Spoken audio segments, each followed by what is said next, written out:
Good morning friends. आज आपका फिर से स्वागत है हमारे के स्टडी पॉइंट चैनल में, जो आपका विश्वसनीय चैनल है। कृपया आज हमारा नया टॉपिक है एनपीओ, नॉन प्रॉफिट ऑर्गेनाइजेशन। ये अकाउंटेंसी क्लास 12 का फर्स्ट चैप्टर है। तो चलो आओ इसे शुरू करते हैं। इसके नाम से हमें पता चल रहा है नॉन प्रॉफिट ऑर्गेनाइजेशन मतलब ऐसी संस्थाएं जिनका उद्देश्य लाभ न कमाना होकर अपने समाज को लाभ पहुंचाना होता है, यानी अपने समाज की सेवा करना होता है। इनका मुख्य उद्देश्य यानी इनका ऑब्जेक्टिव होता है वो होता है सोशल वर्क। ऑब्जेक्टिव होता है इनका सोशल वर्क यानी सामाजिक सेवा।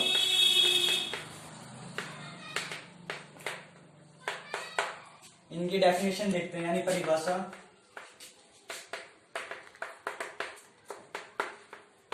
ऐसी संस्था जिनका उद्देश्य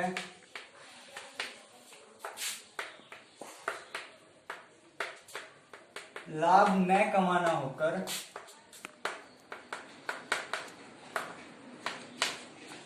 अपने समाज के हित में कार्य करना होता है। यानी ऐसी संस्थाएं, चलो इसकी डेफिनेशन पे आते हैं। ऐसी संस्थाएं जिनका उद्देश्य लाभ न कमाना होकर अपने समाज या अपनी ट्रस्ट, अपने मेंबर्स की सेवा करना होता है, वो होता है एनपीओ यानी नॉन प्रॉफिट ऑर्गेनाइजेशन। इसकी कुछ आइडेंटिटीज होती हैं, वो आपको मैं बता देता हूँ। फर्स्ट, इसका एक अपना खुद का अस्तित्व होता है, यानी खुद ये एक कोऑपरेटिव ट्रस्ट हो सकता है, बैंक हो सकता है, कोऑपरेटिव बैंक, हॉस्पिटल, लाइब्रेरी और अन्य काफी एनपीओ के अंडर आते हैं। तो इसकी फर्स्ट ऑफ इसका खुद का पृथक अस्तित्व होता है, यानी पृथक अस्तित्व यानी इसका खुद का अस्तित्व होता है। ये एक लिमिटेड और रजिस्ट्रेशन कंपनी होती है। इसका खुद का जीएसटीएन होता है, इसका खुद का जीएसटीएन नंबर होता है। इसकी खुद की कॉमन सील यानी खुद की मोहर होती है। ठीक है, इसमें इसका जो मेन सोर्स होता है इनकम का, इसका मेन मोटिव, इसका मेन जो पॉइंट है वो है इनकम, कि एनपीओ की इनकम कहां से आएगी। तो इसकी मेन जो पॉइंट होता है, फर्स्ट होता है चंदा यानी डोनेशन। डोनेशन आप और हम जो किसी भी ट्रस्ट में देते हैं, मंदिर में देते हैं या किसी भी चीज में देते हैं डोनेशन। तो एनपीओ क्या है, यानी नॉन प्रॉफिट ऑर्गेनाइजेशन का मेन जो सोर्स होता है वो होता है चंदा। उसके बाद होता है मेंबरशिप फीस।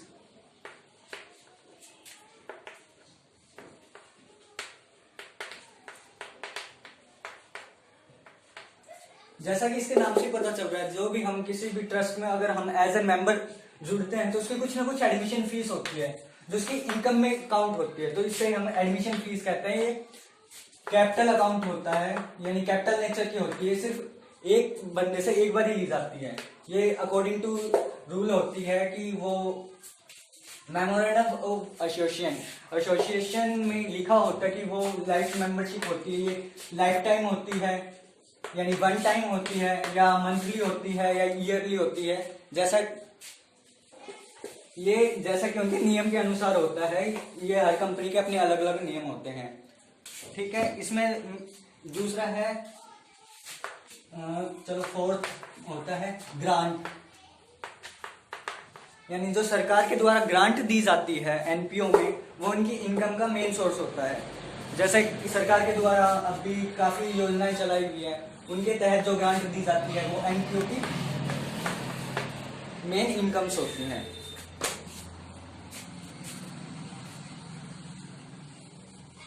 जैसे ग्रांट, सरकार के द्वारा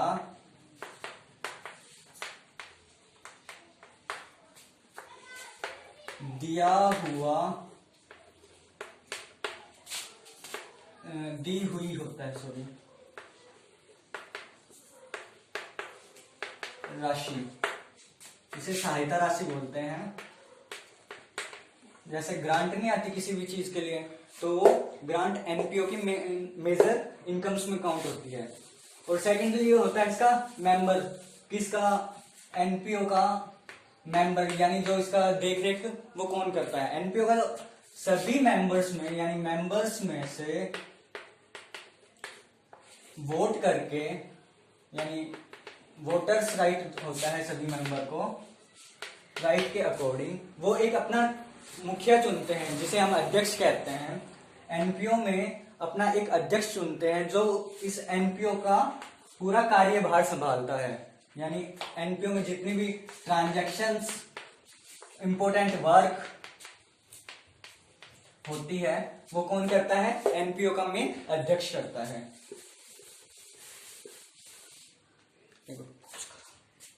थ्योरी पढ़ते हैं।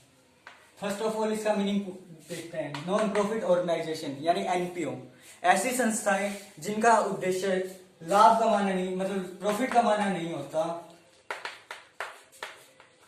अर्थात इनका जो मोटिव होता है यानी ऑब्जेक्टिव होता है वो अपने समाज की भलाई यानी सोशल वर्क, यानी ऐसी संस्थाएं जो लाभ न कमाकर सोशल वर्क में जो काम करे उसे एनपीओ कहते हैं। ये इनके चलो एग्जांपल्स देखते हैं हम। एग्जांपल कोई भी लिमिटेड बैंक जिन्हें हम कोऑपरेटिव बैंक कहते हैं, कोऑपरेटिव बैंक जस्ट लाइक इनका एग्जांपल हो सकता है। काफी भी ऐसी संस्थाएं हैं जो अपने पब्लिक के लिए काम करती हैं, उन्हें हम एनपीओ कहते हैं। तो एनपीओ की बेसिक कुछ फंडामेंटल्स हैं, जैसे फर्स्ट ऑफ ऑल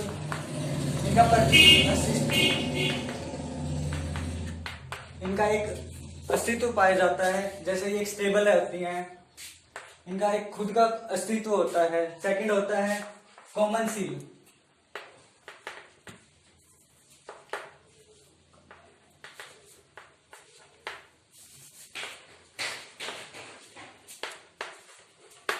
इनकी खुद की एक मोहर होती है जिसे हम कॉमन सील कहते हैं।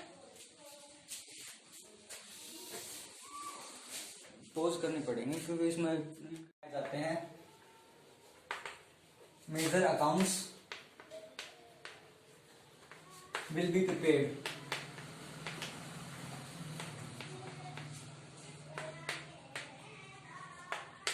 Firstly, income and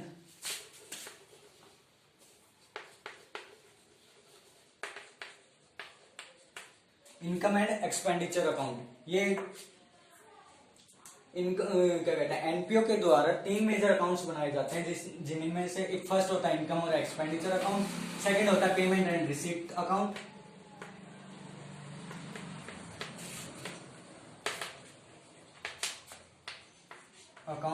थर्ड होता है बैलेंस शीट। तो आपको बता देते हैं जैसे कि एनपीओ है, एनपीओ 3 मेजर अकाउंट्स बनाता है, non profit organisation, income and expenditure account, payments and receipt account, balance sheet. जो इसके मेन लेखा जोखा होता है वो 3 अकाउंट्स के द्वारा किया जाता है। प्रॉफिट ऑर्गेनाइजेशन बनाती है, वो बनाती है प्रॉफिट एंड लॉस अकाउंट, ठीक है, पीएनएल अप्रोप्रिएशन, और थर्ड होती है बैलेंस शीट। यानी वो भी 3 अकाउंट कैरी करती है और ये भी 3 अकाउंट कैरी करती है। तीनों का काम मिलता जुलता है, income and expenditure account, payment and receipts का और बैलेंस शीट का। बट ये इनका मेन जो क्या कहते हैं वर्गीकरण हुआ है वो सिर्फ इनके नाम से हुआ है, प्रॉफिट एंड लॉस अकाउंट और एनपीओ, नॉन प्रॉफिट ऑर्गेनाइजेशन। तो आज हम इनका एक बार आपको तुलना करके बता देते हैं कि प्रॉफिट ऑर्गेनाइजेशन क्या होती है और नॉन प्रॉफिट ऑर्गेनाइजेशन क्या होती है।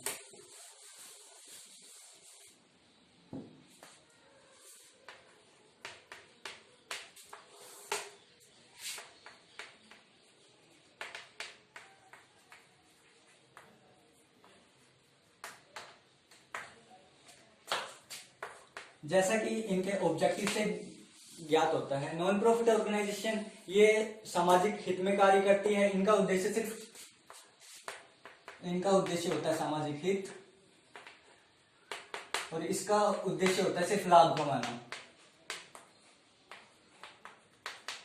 इनका उद्देश्य सिर्फ लाभ कमाना होता है, इसका उद्देश्य सामाजिक हित होता है। इसमें एग्जांपल्स आते हैं हॉस्पिटल,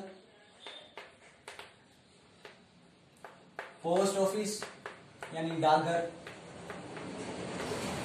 ट्रस्ट आदि।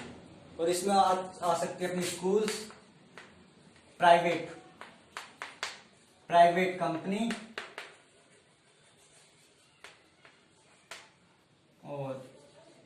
और भी काफी चीजें होती हैं। ठीक है। सेकंड, ये अपने लाभों को यानी अपने सरप्लस को अपने मेंबर्स में बांटती नहीं है, यानी नॉट डिस्ट्रीब्यूट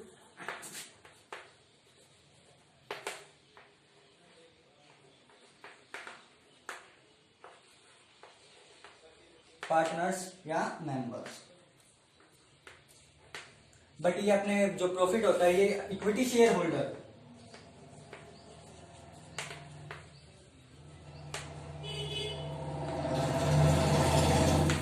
शेयर्स होल्डर में ये बांट देती है, ये बांटती नहीं है। ये अपने सरप्लस को कैपिटल फंड में जोड़कर नेक्स्ट ईयर के लिए यानी नेक्स्ट अकाउंटिंग पीरियड के लिए जमा कर लेती है। ये अपने सरप्लस यानी प्रॉफिट को अपने मेंबर्स या जो इसके शेयर होल्डर्स होते हैं उसमें बांट देती है।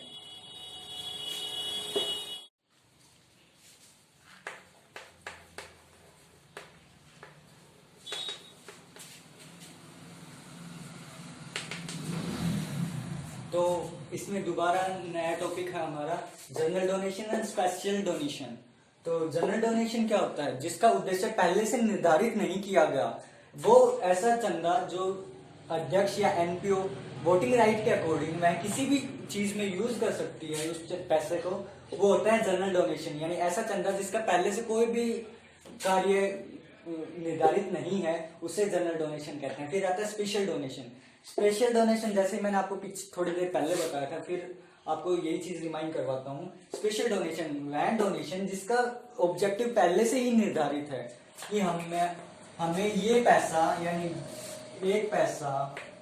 एक रुपए हमें सिर्फ एक चीज पे ही इन्वेस्ट करना है। यानी एक पर्टिकुलर अमाउंट एक पर्टिकुलर चीज पे ही इन्वेस्ट करना है, वो होता है स्पेशल डोनेशन। स्पेशल डोनेशन की जो अकाउंटिंग पीरियड होता है वो 1 साल का होता है। यानी 1 साल के अंदर अंदर हमें स्पेशल डोनेशन है वो यूज करना पड़ता है। लेकिन जनरल डोनेशन में ऐसा कुछ नहीं होता। जनरल डोनेशन जब तक एनपीओ रहता है वो अपना सरप्लस समझ के उसमें सरप्लस यानी कैपिटल फंड में जोड़ सकता है।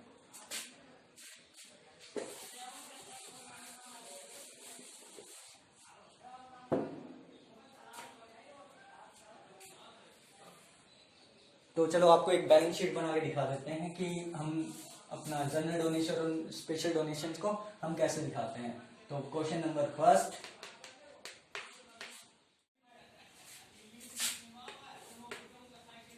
तो फ्रेंड्स जैसा कि आपने क्वेश्चन देखा, इसमें टूर्नामेंट एक्सपेंसेस दे रखा हमारा 30,000 रुपए, लेकिन जो हमारे पास टूर्नामेंट का फंड है वो फंड है हमारा 2 लाख रुपए। और फिर टूर्नामेंट से हमने जो भी इन्वेस्टमेंट की है ये हमारी ओनली इन्वेस्टमेंट है, और इसमें ये होती है लायबिलिटी साइड और ये होती है एसेट साइड। एसेट्स यानी जो हमारी संपत्ति होती है उसे हम एसेट्स कहते हैं। लायबिलिटी होती है, लायबिलिटी हमारा दायित्व होता है। तो टूर्नामेंट एक्सपेंसेस है, एक्सपेंसेस क्या है? हमारा खर्चा है। तो खर्चे को हम लिखते हैं क्रेडिट डेबिट साइड में कि टूर्नामेंट एक्सपेंसेस। टूर्नामेंट एक्सपेंसेस हमारा कितना है? 30,000 रुपए। तो हम चलो इसमें 30,000 रुपए वैल्यू इसकी पुट कर देते हैं। उसके बाद हमारा जो टूर्नामेंट फंड आया है, फंड किसके द्वारा है? गवर्नमेंट के थ्रू भी आ सकता है, कोई मेंबर भी दे सकता है। तो जो फंड है ये हमारी एसेट है, तो फंड की वैल्यू लिखते हैं इसमें टूर्नामेंट फंड 2 लाख रुपए।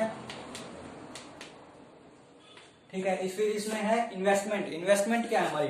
इन्वेस्टमेंट में ये हमारा इन्वेस्टमेंट जो है हमारी एसेट्स है, तो एसेट्स में लिखते हैं इन्वेस्टमेंट 2 लाख रुपए। उसके बाद है डोनेशन फॉर स्विमिंग पूल, यानी ये एक स्पेशल डोनेशन है। किसके लिए यूज कर सकते हैं हम? ओनली स्विमिंग पूल के लिए। ये हमारी क्या है? लायबिलिटी।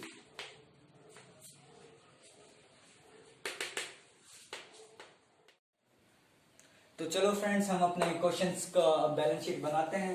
तो उसमें सबसे पहले क्या दिया था हमें? Tournament fund. टूर्नामेंट फंड हमारा कितना था? 2 लाख रुपए। तो 2 लाख रुपए हम टूर्नामेंट फंड लिखते हैं। उसके बाद उसका एक्सपेंडिचर कितना था टूर्नामेंट फंड का, यानी एस हमने टूर्नामेंट फंड से हमने कितने रुपए यूज कर लिए हैं, वो है हमारा 30,000 रुपए, यानी जो वैल्यू बची वो बची इसमें से 1,70,000 रुपए। उसके बाद हमारा है डोनेशन फॉर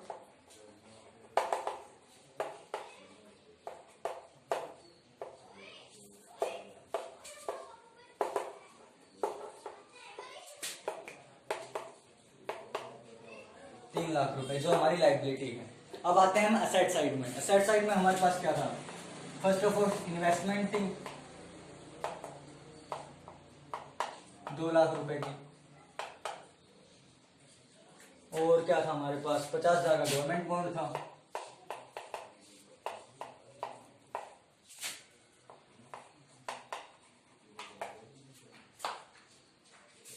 तो जैसा कि आपने क्वेश्चन में सोच के लो जी, हमारी बैलेंस शीट बनकर तैयार है। 2.5 लाख रुपए का ये अमाउंट और 4,70,000 रुपए का ये अमाउंट। आपने देखा टूर्नामेंट फंड है हमारा 2 लाख, उसमें से 30,000 हमने लेस किया, 170 पे डोनेशन फॉर स्विमिंग पूल, यानी जो हमारा 3 लाख था। इसका टोटल यानी हमारी लाइबिलिटी साइड है वो है 4,70,000 रुपए, एसेट साइड है वो है 2.5 लाख रुपए।